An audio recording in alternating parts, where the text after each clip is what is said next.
Hi, from Agas. I, Darshana and Yarshna are going to talk about the Mental Health Act 2017. We are very excited to share this information with you. Why? Because empowerment through education is one of the major goals for us at Agas. So let's dive in. Here's some background. The Mental Health Act was enacted on April 7, 2017, repealing the previous Mental Health Act 1987. Previously, the legal interpretation of mental illness within the Indian judicial system was conducted in accordance with the Indian Penal Code. Thus, the act of committing suicide, for example, was considered to be an illegal act.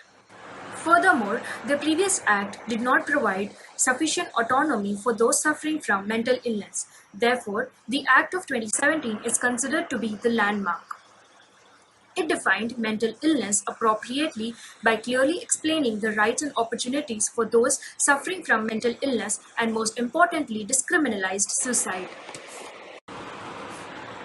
The crux of this act is to provide mental health care and services for persons with mental illness and to protect, promote, and fulfill the rights of such person in delivering the mental health care and services and matters connected therewith.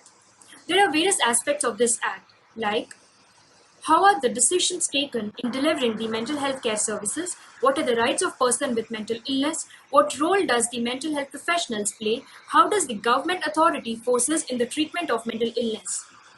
All these questions and many more are answered by this Act through its 26 chapters. From this video onwards, we intend to introduce you to these chapters one by one. Today's chapter 2 is about what does and what does not count for mental illness in the Mental Health Act 2017. The International Classification of Diseases is published by the World Health Organization and is currently in its 11th edition. It is adopted as a nosological system in India. This means that a mental health professional diagnoses a person with mental illness on the basis of the classification system, which suggests which cluster of symptoms identify as what mental illness. We have a diagnostic system for mental illness so that there is no arbitrariness in diagnosis and there's uniformity in clinical practice. The system is continually updated. One can be classified as a person with mental illness on the basis of presenting symptoms only and not on the basis of factors that are not relevant for mental status. This includes a person's religious, caste, opinions, or any other socio-cultural characteristics. Also, a person's non-conformity with moral, social, cultural, or political values or religious beliefs prevailing in a person's community cannot be the basis of classifying a person with mental illness. Next, past hospitalization in mental health establishment is not sufficient criterion to classify a person with mental illness. Also, mental illness does not imply an unsound mind unless the person is so declared by competent court. The only law in the Indian Constitution that provides a definition of unsound mind is Section 12 of the Indian Contract Act 1972.